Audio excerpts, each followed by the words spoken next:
Since the November meeting of the Monetary Policy Committee, global economic conditions improved somewhat and global inflation remained low. Central banks in advanced economies provided more monetary accommodation, helping to ease global financing conditions, but further easing appears less likely. While downside risks from trade tensions and geopolitical developments remain, the global slowdown appears to be bottoming out. The domestic economic outlook remains fragile. Despite a rebound in local GDP in the second quarter of 2019, GDP contracted in the third quarter. The fourth quarter is expected to show some positive growth. Recent monthly inflation has been lower than the midpoint of the inflation target range.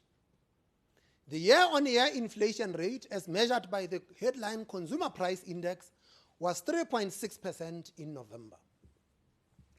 Goods price inflation in November was 2.8%, while services price inflation remained at 4.2%. Food and non-alcoholic beverage price inflation was stable at 3.5%. The bank's measure of core inflation, which excludes food, fuel, and electricity, decreased slightly to 3.9%. Producer price inflation for final manufactured goods decreased to 2.3% in November. The medium-term inflation outlook has been revised significantly lower compared to the November forecast. The inflation forecast generated by the SARB's quarterly projection model averages 4.1% in 2019, 4.7% in 2020, and 4.6% in 2021. The bank's forecast for headline CPI inflation for 2022 is 4.5%. Headline CPI inflation is now expected to peak at 4.9% in the final quarter of 2020 and settle at 4.5% in the third quarter of 2021. The forecast for core inflation for 2019 is unchanged at 4.2%, is 4.3% in 2020, and 4.4% in 2021. The bank's forecast for core inflation for 2022 is 4.5%. Food price inflation continues to surprise to the downside on a monthly basis and is revised from 5.8% to 4.7% for 2020. Inflation expectations have continued to moderate gradually.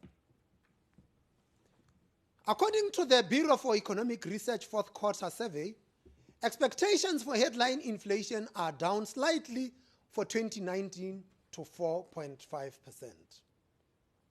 Expectations for 2020 declined to 4.8% and to 5% for 2021. 5-year ahead inflation expectations also eased to 4.9%.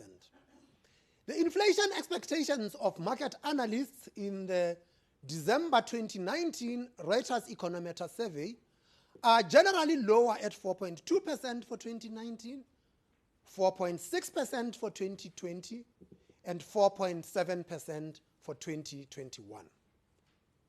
Market-based expectations implicit in the break-even inflation rate, that is the yield differential between conventional and inflation-linked bonds, have moderated somewhat since the previous MPC.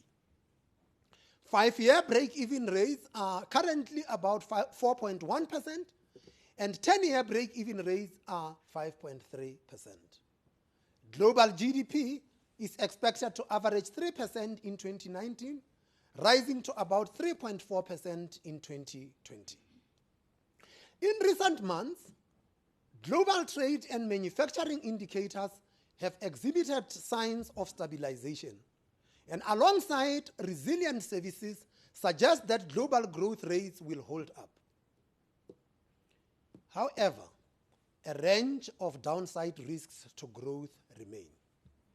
These include geopolitical developments, trade tensions, further oil price shocks, and high levels of corporate and sovereign debt.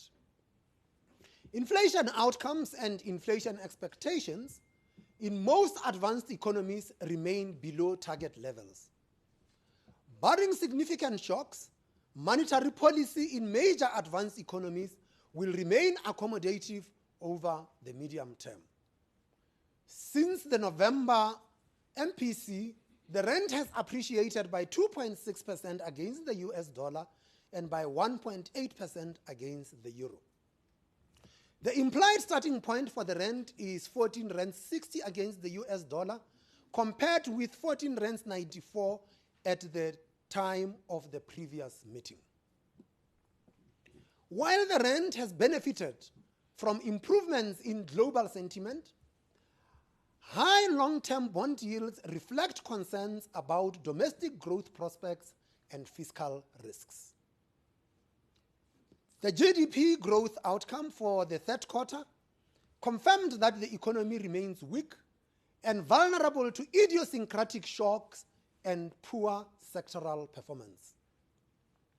While growth in the fourth quarter is expected to have picked up, electricity supply constraints will likely keep economic activity muted in the near term. Public sector investment continues to be weak, and export growth remains lackluster despite strong terms of trade. Government and household consumption and private investment continue to grow, albeit modestly. Business confidence remains weak. The RMB BER Business Confidence Index improved to 26 points, whilst the Absa Purchasing Managers Index fell to 47.1 points in December. The SARB's composite leading business cycle indicator also continued to trend lower, while the coincident indicator increased marginally month on month. The forecast of GDP growth for 2019 is revised lower to 0.4%. The forecast for 2020 and 2021 have also decreased to 1.2% and 1.6% respectively, due to lower growth than previously expected in the third and fourth quarters. The GDP forecast for 2022 is 1.9%. The MPC assesses the risks to the growth forecast to be on the downside. Escalation in global trade tensions, geopolitical risks, further domestic supply constraints, and or sustained higher oil prices could generate headwinds to growth. Public sector financing needs have risen, increasing risk premiums and pushing borrowing costs for the broader economy higher. Implementation of prudent macroeconomic policies and structural reforms that lower costs and increase investment, potential growth and job creation remains urgent. The overall risks to the inflation outlook are assessed to be balanced. Demand-side pressures remain subdued, and house rental prices are expected to increase at only moderate rates. Global inflation should also remain low. Food price inflation has continued to surprise to the downside, although rising imported food prices create some caution about the future price trajectory. While the currency has strengthened relative to the November meeting, the risk remains that domestic shocks generate more capital flow volatility and put pressure on the exchange rate and inflation. Other upside risks to the inflation outlook remain, including from fuel, electricity and water prices, and from nominal wage growth. The MPC welcomes the lower inflation outcomes and continued moderation in inflation expectations.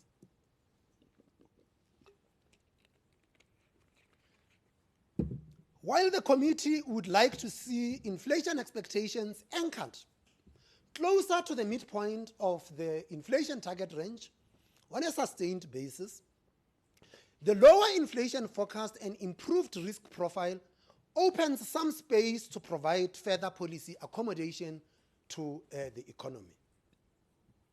Against this backdrop, the MPC decided to reduce the repurchase rate by 25 basis points. The decision was unanimous. Monetary policy actions will continue to focus on anchoring inflation expectations near the midpoint of the inflation target range in the interests of balanced and sustainable growth.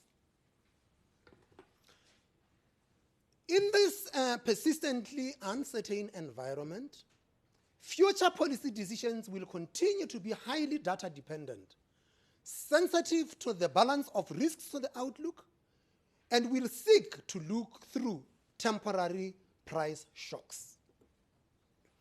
The implied path of policy rates over the forecast period generated by the quarterly projection model indicated 2 repo rate cuts of 25 basis points each in the first and fourth quarters of 2020. This remains a broad policy guide which could change in either direction from meeting to meeting in response to new developments and changing data and risks.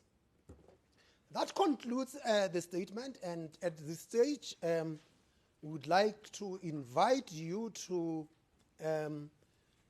ask any questions that you might have, and the distinguished panel here would respond to that. If we could prioritize the journalists in the room, please.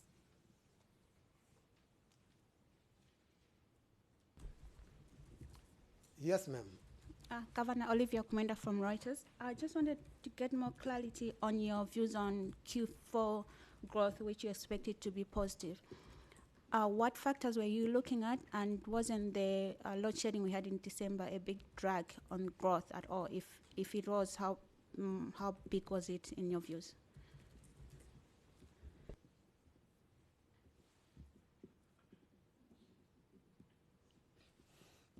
Is that the only question? Okay, this is a very nice year to start with. We didn't quite factor in the impact of a load shedding. But we also do not expect that load shedding would have had such a big impact on the fourth quarter because it came in December. And whilst it actually also took place, the primary activity that takes place in December is mainly in the retail sector.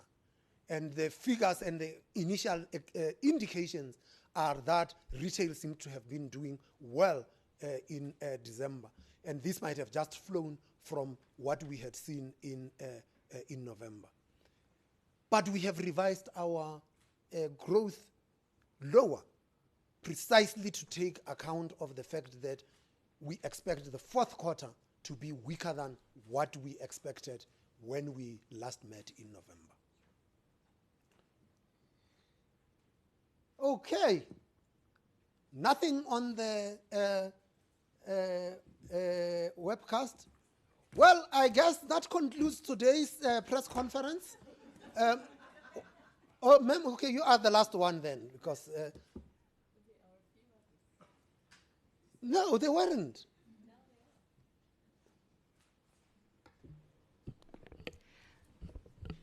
Good afternoon. Governor Linley from the Business Day. I am sure you're going to moan at me for asking you this, but I'm going to ask you anyway.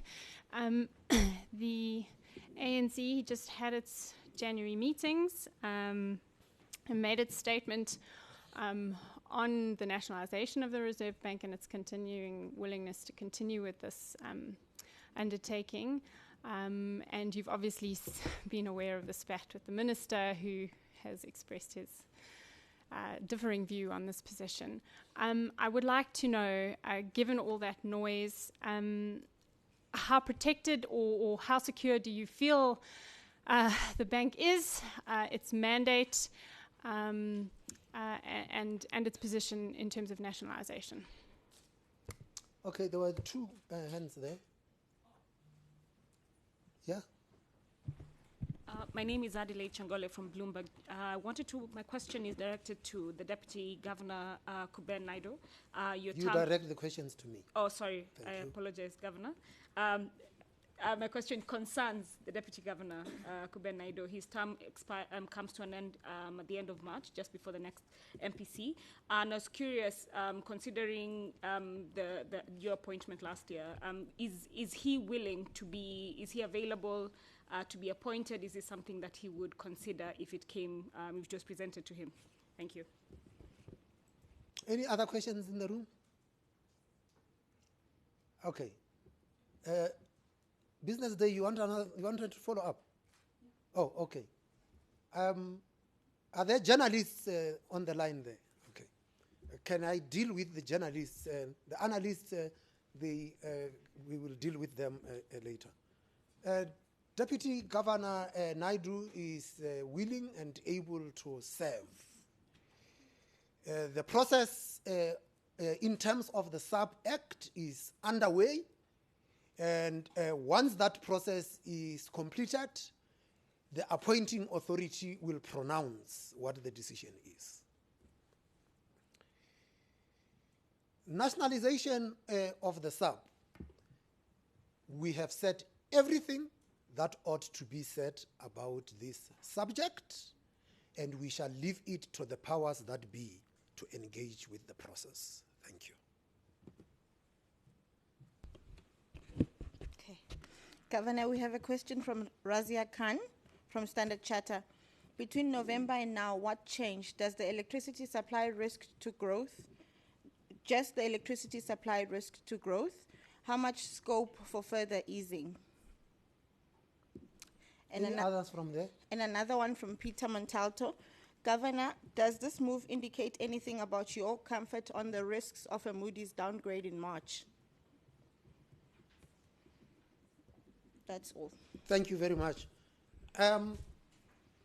What has changed since November? Obviously, we did have load shedding. It did have an impact, but there are a number of other factors here at play.